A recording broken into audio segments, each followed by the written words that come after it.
Bienvenue sur le podcast d'Equizen Conseil, l'âme des chevaux, le podcast pour connaître le cheval et mieux le comprendre. Bonjour. Alors cette semaine, un épisode un peu particulier. Je me suis dit que ce serait bien que vous me connaissiez un peu mieux. Donc je vais en profiter pour me présenter, vous raconter mon histoire avec les chevaux et vous expliquer comment j'en suis arrivée à exercer le métier de comportementaliste équin. Alors j'ai commencé à monter à cheval quand j'étais jeune, il y a très longtemps, puisque j'ai 56 ans aujourd'hui. C'était en 1978, j'avais 11 ans, et à l'époque, il n'y avait pas de poney club, on commençait directement à cheval, donc un peu plus tard que maintenant. Je viens pas du tout d'une famille de cavaliers, personne pratiquait l'équitation dans ma famille, donc quand j'ai demandé à mes parents de m'inscrire dans un centre équestre, pour eux c'était une demande qui était vraiment surprenante. Surtout que à l'époque, j'étais vraiment très timide, très timorée. Le sport, c'était vraiment pas mon truc. J'évitais soigneusement toutes les activités sportives, surtout si elles présentaient potentiellement des risques. Donc, le choix de l'équitation n'était pas pour mes parents un choix très logique à leurs yeux. Mais j'étais vraiment attirée par les chevaux comme par un aimant, ça s'explique pas. Et comme j'insistais, mes parents m'ont inscrit malgré tout à un premier cours d'équitation pour que je puisse découvrir ce que c'était réellement et voir si j'avais envie de poursuivre. Il faut savoir qu'ils n'étaient pas très enthousiastes et qu'ils espéraient surtout que ce premier cours serait le dernier. Alors pendant ce premier cours dont je me souviens très bien, j'ai fait 3 chutes assez sévères. Je montais un petit cheval gris qui s'appelait Pignouf, ça s'invente pas, et qui avait la fâcheuse tendance à doubler les copains au grand galop pendant la reprise. Alors évidemment, comme j'étais jamais montée sur un cheval avant ce jour-là, ils me déposaient à chaque fois dans le sable. Mes parents, eux, se frottaient les mains, persuadés que je voudrais plus jamais approcher un cheval de ma vie, mais la suite de l'histoire a montré qu'ils se trompaient lourdement. Donc j'ai commencé à apprendre à monter à cheval en centre équestre, où je suis restée pendant toute mon adolescence jusqu'à mes 18 ans. J'y ai passé tous mes examens. À l'époque, c'était pas encore les galops, c'était les examens de bronze, d'argent, premier degré, deuxième degré. Quand je suis arrivée au niveau du deuxième degré, c'est-à-dire l'équivalent aujourd'hui du galop 7, j'entrais en terminale, c'était l'année du bac, et j'ai commencé à monter moins souvent. Ensuite, je suis rentrée en classe préparatoire, et là j'ai complètement arrêté de monter pour me consacrer uniquement à mes études. Alors c'était vraiment pas prévu, et d'ailleurs on m'aurait dit quelques mois avant que j'allais m'arrêter complètement de monter à cheval, je pense que j'aurais pas voulu le croire. Pourtant, non seulement je me suis arrêtée pendant les 2 années de classe prépa, mais j'ai pas repris ensuite quand j'ai poursuivi mes études en école d'ingénieur, alors que j'aurais eu le temps. Mais j'avais perdu l'envie de prendre des cours, de monter en reprise, même si j'étais toujours autant attirée par les chevaux. Ce qu'on me proposait correspondait pas à ce que je recherchais, mais à l'époque, à la fin des années 80, il n'y avait pas d'autres possibilités, à moins d'avoir son propre cheval et de monter en autonomie. Alors j'avais toujours envie d'être avec les chevaux, mais différemment, et donc je faisais quelques balades de temps en temps, mais ça se limitait à ça. Et puis quand j'ai commencé à travailler, je me suis retrouvée dans une ville où je connaissais personne, donc mes seuls contacts c'était les gens avec qui je travaillais, et du coup j'ai décidé de me trouver une activité hors boulot.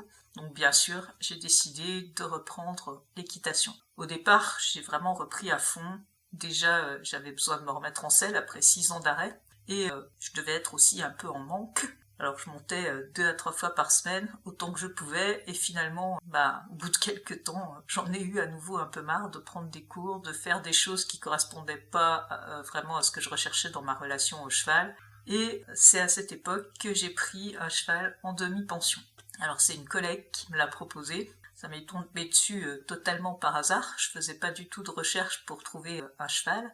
Et c'est comme ça que Syntax est entré dans ma vie. Alors Syntax, c'était un petit cheval gris, anglo-arabe, auquel je me suis vraiment attachée. Je m'en occupais comme si c'était le mien, puisque de toute façon j'étais la seule personne à le monter. Et c'est à partir de ce moment-là que j'ai commencé à monter en autonomie, que j'ai arrêté de prendre des cours, parce que même à l'époque, alors qu'on ne parlait pas du tout d'éthologie dans le milieu équestre, eh bien je sentais que ce qu'on me demandait de faire n'était pas approprié. J'ai toujours refusé par exemple de mettre un coup de cravache, j'ai jamais pensé, malgré ce que j'entendais de la part des enseignants, que mon cheval se foutait de moi.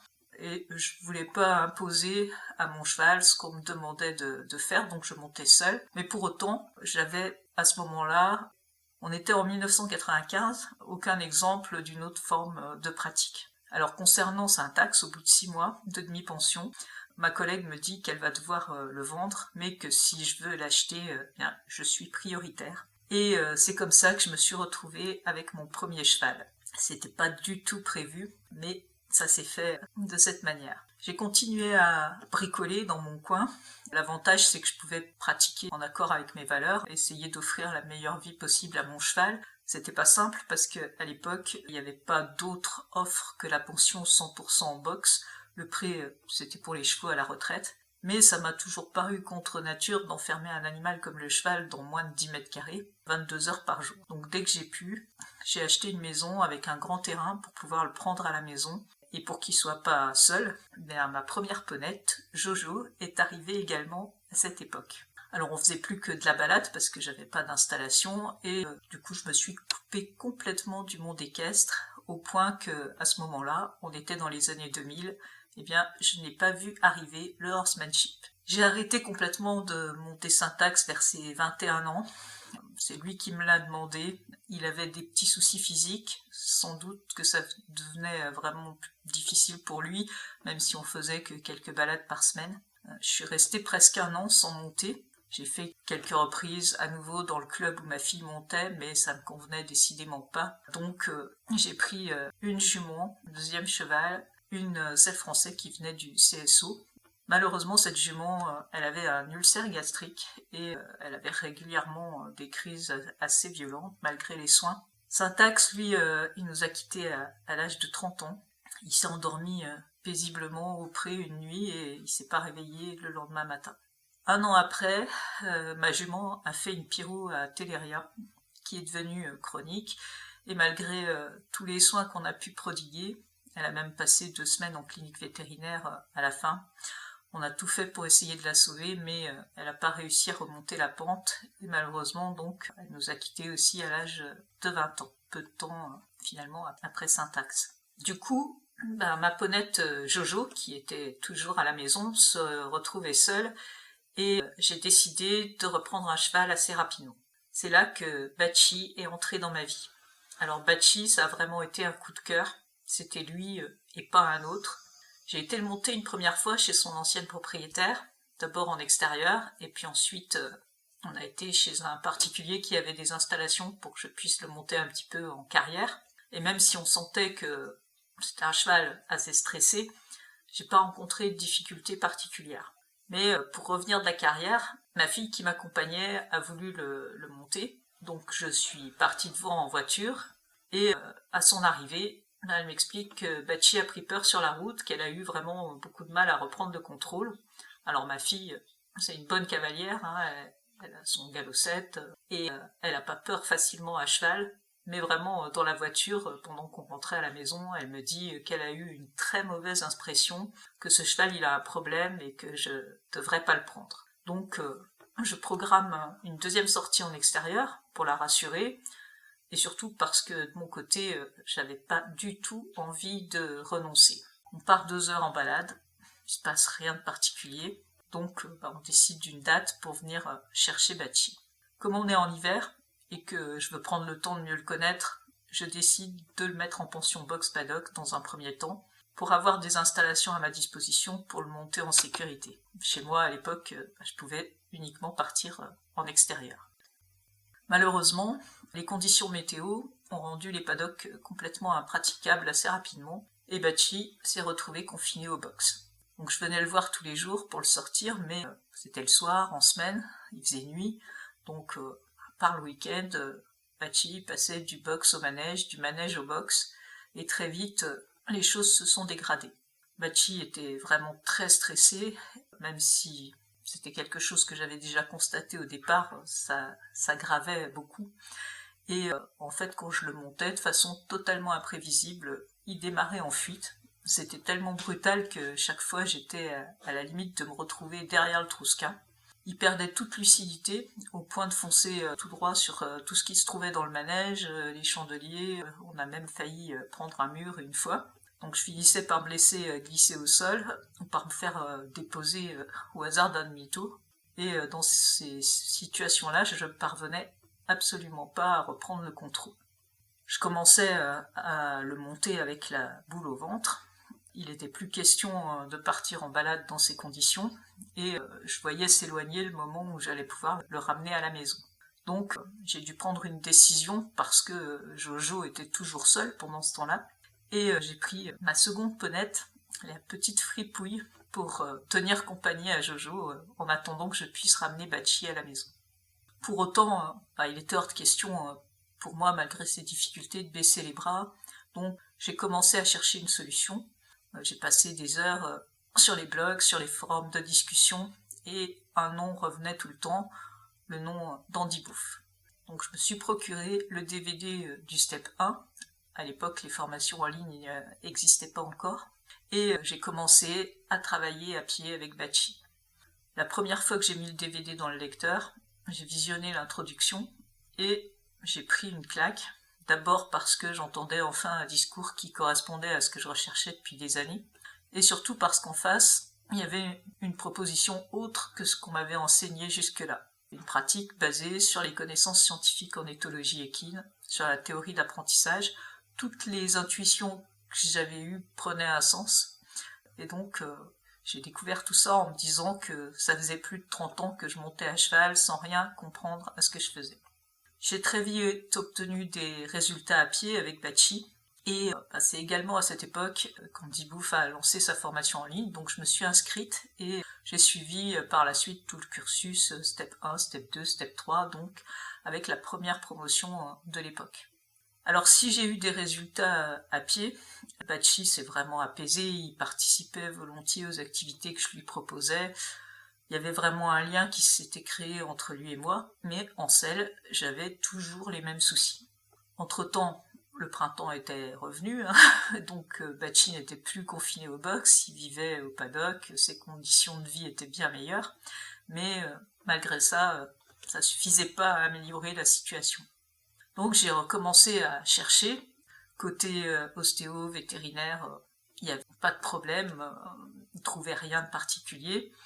Et au hasard de mes recherches, je suis tombée sur le blog d'Eugénie Cotreau, blog de saddle fitting.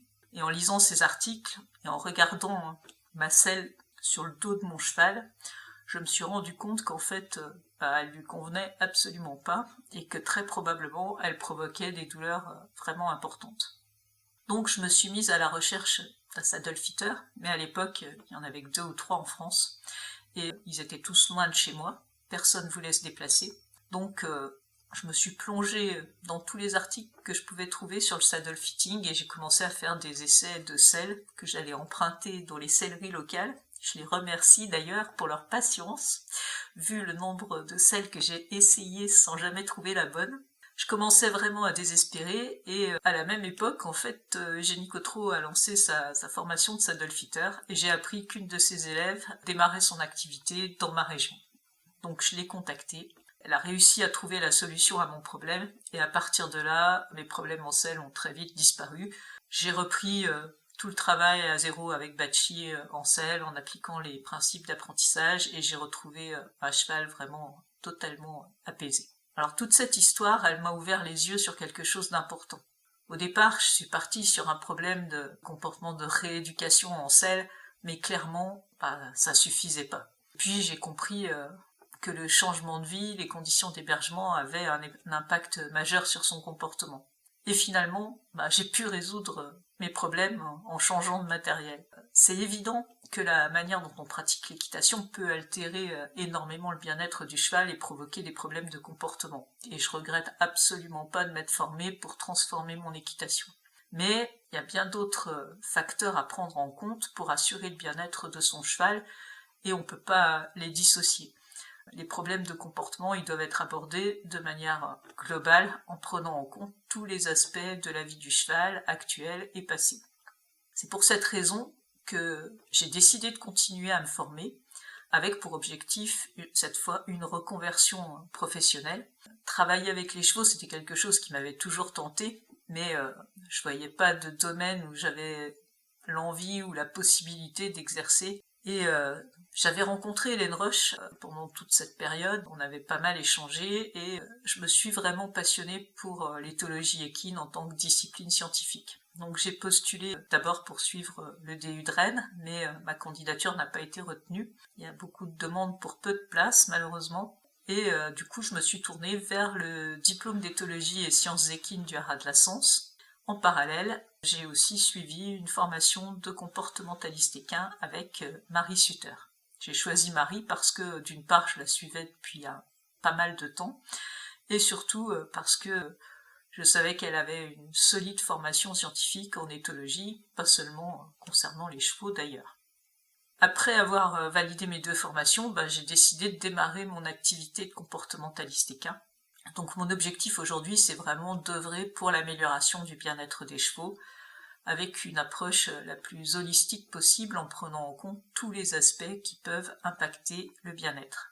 J'ai fait le choix de transmettre des connaissances. Dans mon ancien métier, j'intervenais régulièrement comme formatrice, et d'ailleurs j'avais été formée pour ça. Donc j'ai décidé de proposer, en plus de mon activité de comportementaliste, des formations en ligne pour aider tous ceux qui le souhaitent à mieux connaître le cheval, pour mieux le comprendre, et aussi mieux appréhender comment résoudre les difficultés qu'il rencontre. Voilà, j'espère que après ça, vous en savez un peu plus sur moi, vous me connaissez mieux. On se retrouve la semaine prochaine pour un autre épisode. Bonne semaine à tous.